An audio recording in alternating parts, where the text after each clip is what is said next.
Hello दोस्तों, good evening. स्वागत है आप सबका आपके अपने YouTube channel math magic Patna में। तो जैसा कि मैं आप लोगों के बीच प्रीवियस ईयर स्टैटिक जीके का सीरीज स्टार्ट किया हूं, जिसका आज ये 15वां दिन है। तो इसमें मैं आप लोग के बीच आज फिर 50 क्वेश्चन लेके आया हूं। इसमें से आप लोग को देखना है कि आप लोग का क्या स्कोर रहता है, और लास्ट में उसे कमेंट बॉक्स में कमेंट करके भी बताना है। तो चलिए बिना देरी के वीडियो को स्टार्ट करते हैं।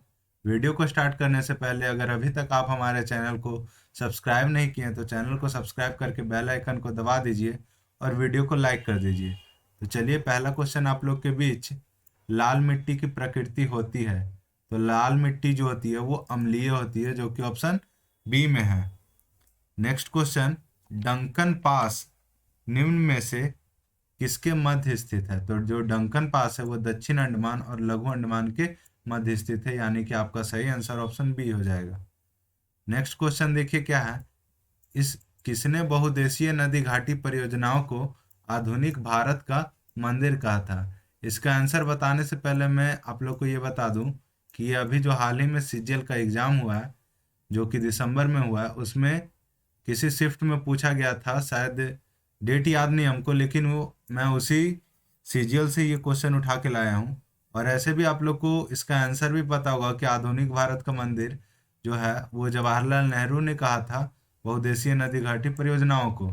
और ये क्वेश्चन बहुत बार एग्जाम में पूछ चुका है, इसलिए ये क्वेश्चन काफ़ी वीवीआई है। तो इसे आप लोग वीवीआई करके नोट कर लीजिएगा। तो चलिए नेक्स्ट क्वेश्चन, किस राष्ट्रीय उद्यान को पक्षियों का स्वर्ग कहा जाता है। तो पक्षियों का स्वर्ग केवलादेव घाना नेशनल पार्क को कहा जाता है, जो कि भरतपुर राजस्थान में स्थित है।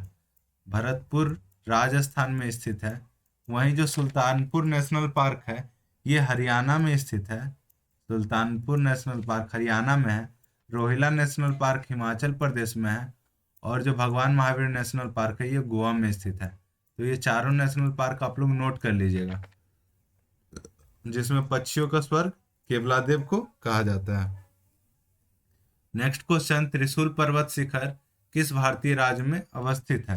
तो जो त्रिशूल पर्वत शिखर है वो उत्तराखंड में है।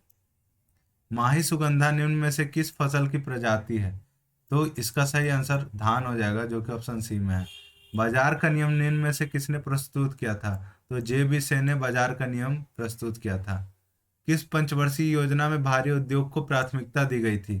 तो दूसरी पंचवर्षीय योजना में भारी उद्योग को प्राथमिकता दी गई थी, जो कि 1956 से लेके 61 तक चला था।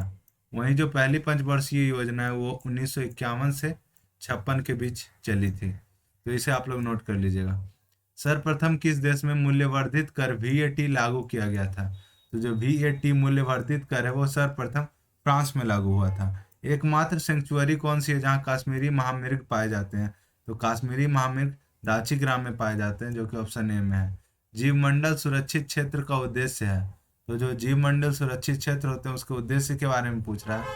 तो कृषि उत्पादों पर प्रयोग और विकास, हाँ इसका उद्देश्य है ये। वन्य उत्पादों पर प्रयोग और विकास, ये भी इसका उद्देश्य है। वन्य भूमि पर वनस्पति एवं प्राणी का परीक्षण, ये भी इसका उद्देश्य है। यानी कि उपर्युक्त सभी ऑप्शन डी आपका सही आंसर हो जाएगा। बायोडाइवर्सिटी शब्द का प्रयोग सर्वप्रथम किसने किया था। तो इसका सर्वप्रथम प्रयोग जी रोसेन ने किया था। नेक्स्ट क्वेश्चन, निम्नलिखित में से कौन सा बल सदैव आकर्षित होती है। तो गुरुत्वाकर्षण बल सदैव आकर्षित होती है, ये आप लोग को पता ही होगा। निम्नलिखित में से कौन एक विद्युत चुंबकीय तरंग नहीं है।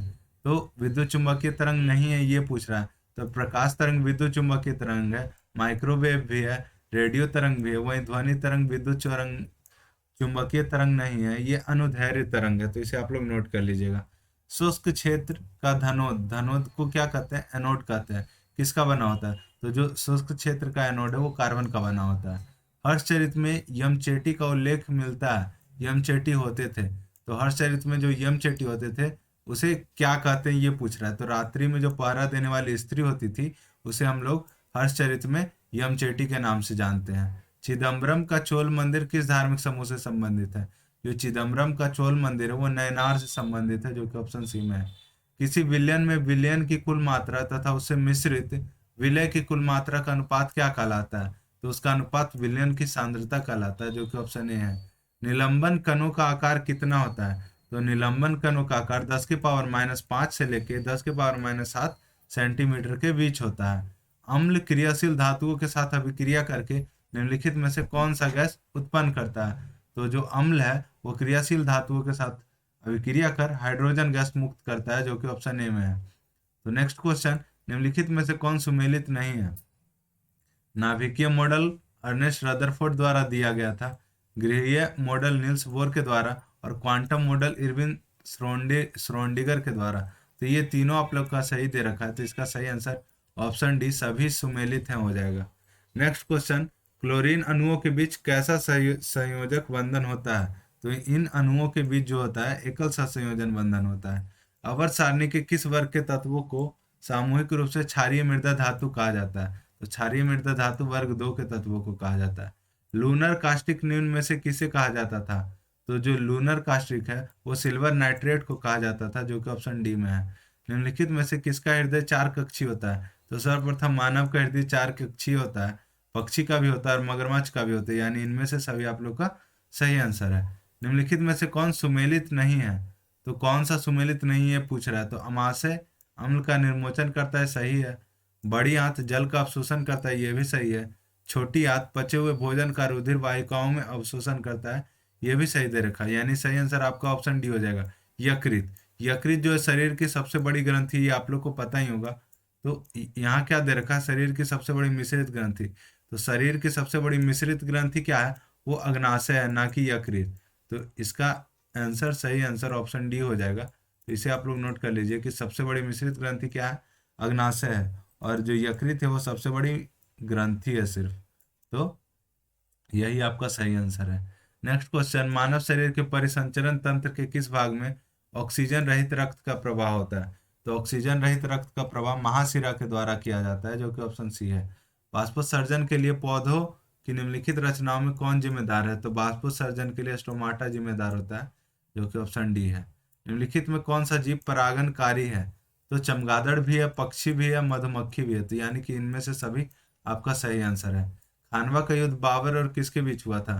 तो खानवा का युद्ध बाबर और राणा सांगा के बीच हुआ था। दक्षिण भारत में वैष्णव संतों द्वारा स्थापित द्वैताद्वैतवाद किस संत से संबंधित है? तो जो द्वैताद्वैतवाद है वो निम्बकाचार्य से संबंधित है। सल्तनत काल में कृषि विभाग से संबंधित था, तो कृषि विभाग को सल्तनत विभाग में दीवाने को ही कहा जाता था। द्वितीय जनसंगति कहाँ हुई? तो द्वितीय जनसंगति से पहले मैं बता दूं कि प्रथम जनसंगति पाटलिपुत्रा में हुई थी। प्रथम कहाँ हुई थी? पाटलिपुत्रा में, और द्वितीय जनसंगति बल्लभी में हुई थी, जो कि ऑप्शन ए में है। नेक्स्ट क्वेश्चन, प्रसिद्ध अरबी लेखक अल बरूनी किसके साथ भारत आया था? तो अल बरूनी मोहम्मद गजनवी के साथ भारत आया था। सामदेव का ब्राह्मण ग्रंथ निम्न में से है? तो जो सामदेव का ब्राह्मण ग्रंथ है वो पंचविश है, जो कि ऑप्शन ए है। गांव में आयोजित भारतीय राष्ट्रीय कांग्रेस की प्रथम अधिवेशन की अध्यक्षता किसने की थी? तो कांग्रेस की प्रथम अधिवेशन की अध्यक्षता जवाहरलाल नेहरू ने की थी। भारत का पहला समाचार पत्र बंगाल गजट है, जो आप लोग को पता ही होगा। निम्नलिखित में नागरिक सेवा का जनक किसे माना जाता है? तो इसका सही आंसर लॉर्ड कॉर्नवालिस, जो कि ऑप्शन सी में है। सूची 1 और सूची 2 का मिलान करना, इधर संस्था इधर संस्थापक है। तो देखिए क्या है, पहला विश्व भारती, क्या है? विश्व भारती। तो विश्व भारती का जो संस्थापक है वो रविन्द्रनाथ ठाकुर है। वहीं अभिनव भारती का वी डी सावरकर, वेद समाज का केशव चंद्र सेन, और देव समाज का पंडित शिवनारायण अग्निहोत्री, यानी कि आपका सही आंसर ऑप्शन डी हो जाएगा। संवैधानिक प्रावधान और स्रोत, शासन की संसदीय प्रणाली कहाँ से ली गई है? ब्रिटेन से, बिल्कुल सही है। राज्य के नीति निर्देशक तत्व डीपीएसपी, डीपीएसपी कहाँ से ले गया है? आयरलैंड से, ये भी सही दे रखा है। समवर्ती सूची की अवधारणा ऑस्ट्रेलिया से, ये भी सही है। मौलिक कर्तव्य का विचार अमेरिका से नहीं लिया गया। मौलिक कर्तव्य जो है सोवियत संघ से लिया गया है, जिसे हम लोग अभी रूस के नाम से भी जानते हैं। तो सोवियत संघ इसका सही आंसर हो जाएगा, कहीं कहीं इसको रूस भी लेता है, तो दोनों आप लोग याद कर लीजिएगा। धन विधेयकों के संबंध में विशेष प्रक्रिया संविधान के किस अनुच्छेद में? तो अनुच्छेद 109 में स्थित है, जो कि ऑप्शन ए है। संविधान के प्रथम अनुच्छेद के अनुसार भारत क्या है? राज्यों का संघ है। नेक्स्ट क्वेश्चन 43 नंबर, धर्म आदि के आधार पर विभेद या प्रतिषेध एक मूल अधिकार है, इनमें से किसके अधीन वर्गीकृत किया गया है? तो ये समता के अधिकार के अधीन होता है, जो कि ऑप्शन सी में है। निम्नलिखित में से कौन सा कथन असत्य है? तो असत्य कथन का पहचान करना है। तो राष्ट्रपति पद के लिए प्रत्याशी की आयु कम से कम 35 वर्ष की होनी चाहिए, बिल्कुल सही है। उपराष्ट्रपति राज्यसभा का सभापति होता है, ये भी सही दे रखा है। उपराष्ट्रपति का चुनाव भारत का राष्ट्रपति करता है, नहीं, ये गलत है। उपराष्ट्रपति का चुनाव संसद के दोनों सदस्यों द्वारा किया जाता है, दोनों सदन के सदस्यों द्वारा, तो ये गलत दे रखा है आपका। तो इसका सही आंसर ऑप्शन सी हो जाएगा। वहीं भारत के चौथे राष्ट्रपति वीबी गिरी थे, ये भी सही दे रखा है। नेक्स्ट क्वेश्चन, निम्नलिखित में से कौन सी समिति पंचायती राज संस्था से संबंधित नहीं है? तो पंचायती राज संस्था से संबंधित सबसे महत्वपूर्ण समिति क्या है? बलवंत राव मेहता समिति, बलवंत राय मेहता समिति, जो कि ऑप्शन में शायद नहीं दे रखा है, लेकिन उससे संबंधित जीवी के राव समिति भी है, एल.एम. सिंघवी समिति भी है और अशोक मेहता समिति भी है। तो संबंधित कौन सी नहीं है? पीवीएन राव समिति, जो कि ऑप्शन बी में है। 46 नंबर क्वेश्चन, निम्नलिखित में से किस संविधान संशोधन द्वारा दिल्ली को राष्ट्रीय राजधानी का दर्जा दिया गया? तो दिल्ली से संबंधित संविधान संशोधन 69वां संविधान संशोधन है, जो कि ऑप्शन बी में है। बोहरा समिति का संबंध निम्न में से किससे है? तो जो बोहरा समिति का संबंध है वो राजनेताओं तथा अपराधियों की साठगांठ से संबंधित है, तो इसे आप लोग नोट कर लीजिएगा। 48 नंबर, एक ही राज्य में बहने वाली भारत की सबसे लंबी नदी। तो देखिए, यहाँ से अगर इसको हटा दिया जाए तो भारत की सबसे लंबी नदी क्या है? गंगा है। तो अगर इसको ऐड करने के बाद भी कुछ बच्चे एग्जाम में, ये हाल ही में पूछा गया क्वेश्चन है कि एक ही राज्य में बहने वाली भारत की सबसे लंबी नदी है, उसमें भी कुछ बच्चे गंगा लगा के आ गए थे, तो वो आप लोग का गलत आंसर हो जाएगा। आपका सही आंसर लूनी नदी है। लूनी नदी जो है एक ही राज्य में बहने वाली भारत की सबसे लंबी नदी है, इसे आप लोग नोट कर लीजिएगा। विश्व कप फुटबॉल के प्रथम विजेता देश है।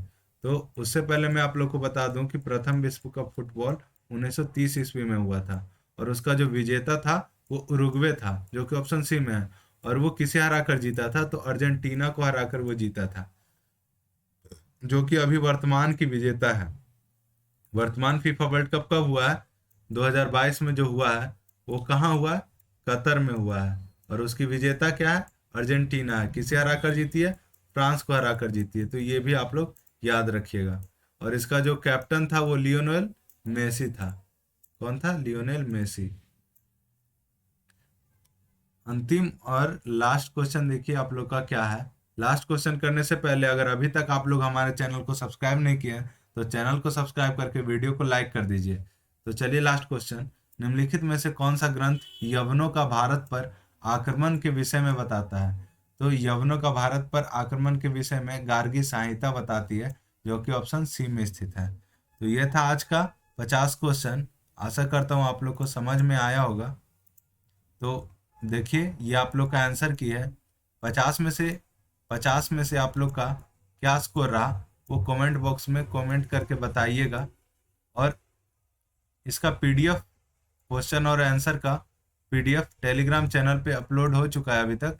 तो अगर आप लोग टेलीग्राम चैनल से ज्वाइन नहीं किए तो टेलीग्राम चैनल को जाके ज्वाइन कीजिए, वहाँ पे आप लोग को इसका पीडीएफ भी मिल जाएगा और रेगुलर अपडेट भी आप लोग को टेलीग्राम पे सबसे पहले मिलेगा। तो नीचे डिस्क्रिप्शन बॉक्स में आप लोग को टेलीग्राम चैनल का लिंक मिल रहा होगा, तो वहाँ से जाके चैनल को ज्वाइन कर लीजिए। तो यही था आज का 50 क्वेश्चन। आशा करता हूँ आप लोग को समझ में आया होगा। तो मिलते हैं नेक्स्ट सेशन में। तब तक के लिए बाय बाय, टेक केयर, जय हिंद।